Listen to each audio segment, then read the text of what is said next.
Salut à toutes et à tous. Alors, petite vidéo bonus.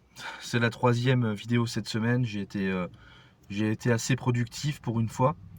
Je voudrais juste faire un petit point parce que j'ai pas pensé à relever ça dans la vidéo d'hier. Et j'aimerais faire un petit point sur Rima Hassan en fait.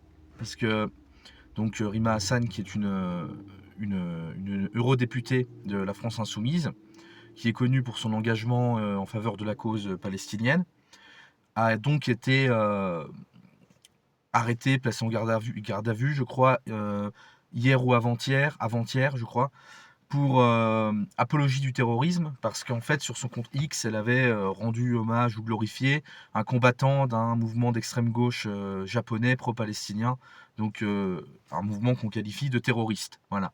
Et donc Rima Hassan l'avait glorifié sur son compte X, et donc elle a été mise en garde à vue par rapport à ça. Et lors de la garde à vue, tous les médias, la presse et tout s'est empressé de dire oui, on a trouvé de la drogue sur elle. Alors la drogue en question, je vous le donne en mille, c'est du CBD. Voilà, donc déjà c'est légal, c'est parfaitement légal. Et puis bon, il faudrait peut-être penser à sortir le balai du Derche, parce que je vois des tas de guignols là sur les réseaux sociaux qui se scandalisent. Oui, comment c'est très grave de consommer de la drogue quand on est un élu, machin. Enfin bref, je suis désolé. Déjà CBD, encore une fois, c'est légal. Et puis bon, on a bien le droit de se détendre un petit peu. Ceux qui pensent comme ça, vous feriez mieux peut-être de fumer un petit coup. Ça vous ferait pas de mal, je crois. Euh, voilà quoi. Enfin, je veux dire, quand on sait que par ailleurs les politicards ça tourne à la coke, aux soirées chemsex et compagnie, je veux dire, c'est pas quelques grammes de CBD qui sont un scandale quoi. Enfin, je veux dire, à un moment donné, faudrait veiller à se calmer quoi. Euh, pour, euh, pour revenir sur cette histoire d'apologie du terrorisme, moi ce qui me fait toujours marrer dans ces dossiers-là, c'est que c'est toujours à deux poids, deux mesures en fait. Déjà, première chose, moi, je ne suis pas forcément d'accord avec tout ce que raconte Rima Hassan ou ce que dit la France Insoumise de manière générale. Il se trouve que Rima Hassan n'aime pas trop les Français de souche, on va dire, hein. Bon, est-ce qu'on peut vraiment lui en vouloir, hein?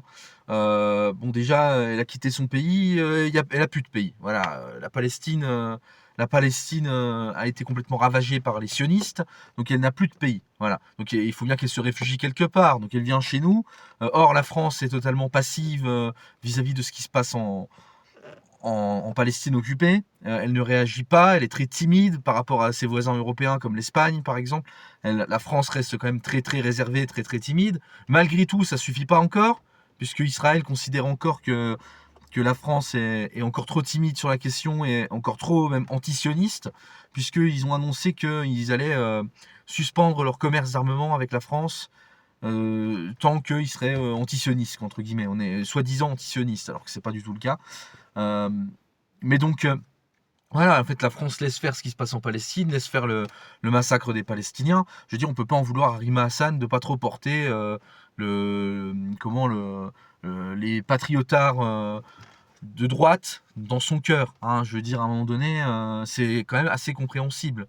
Je veux dire, certains diront qu'il faut la renvoyer dans son pays. Ok, pourquoi pas. Mais d'abord, il faudrait peut-être qu'elle en ait un de pays. Donc, si vous voulez être cohérent, il faut soutenir la libération de la Palestine à ce moment-là. Et après, on en reparlera.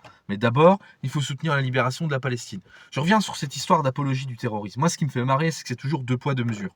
Ces conneries. C'est-à-dire que quand Laurent Fabius, ce gros porc, qui, rappelons l'affaire du sang contaminé, hein, monsieur qui a plaidé responsable mais non coupable, quand Laurent Fabius avait dit à l'époque que Al-Nosra, une branche d'Al-Qaïda, faisait du bon boulot en Syrie, bizarrement, il n'y a pas eu autant de scandalisation. Les gens n'ont pas été outrés comme ça, hein. Quand c'est Jolani, le dirigeant syrien actuel, qui est un ancien de Daesh, tout le monde s'en fout. Tout le monde s'en branle, c'est quand même dingue. On le reçoit à l'Elysée, le mec. C'est un ancien gars de Daesh. Et tout le monde s'en branle. Là, ça dérange pas, bizarrement. Mais je vais même piquer un peu plus, je vais être plus vicieux. Nelson Mandela, que tout le monde porte au nu parce qu'il a lutté contre l'apartheid en Afrique du Sud et compagnie, il a utilisé des méthodes terroristes hein, dans le cadre de sa lutte. Donc, apologie du terrorisme, quand on rend hommage à Nelson Mandela, j'irai même encore plus loin, les résistants français contre l'occupant allemand, mais parfois ils ont utilisé des méthodes terroristes, parfois ils ont fait des victimes civiles, et personne ne dit que c'est de l'apologie du terrorisme de rendre hommage aux résistants, en fait, parce que c'est complètement con, en fait. Enfin, je veux dire, C'est deux poids deux mesures, c'est quand ça les arrange en fait, c'est quand ça va dans leur sens. Voilà.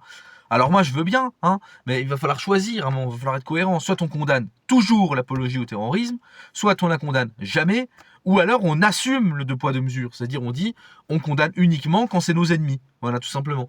Mais vous pouvez pas faire semblant de défendre l'état de droit, machin, puis de dire qu'on n'aime pas le terrorisme et tout, mais en même temps le défendre enfin, mais en même temps, condamner uniquement quand c'est vos ennemis et pas quand c'est vos amis, en fait. C'est-à-dire, à un moment donné, faudrait penser à développer une forme de cohérence, quoi, je veux dire.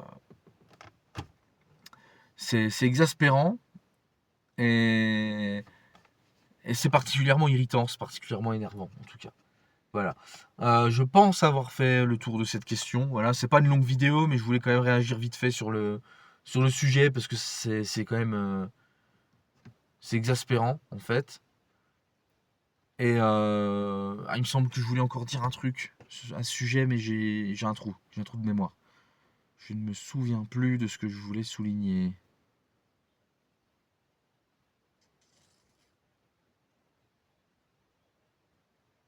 C'est pas grave, c'est que c'était pas important. C'est pas grave.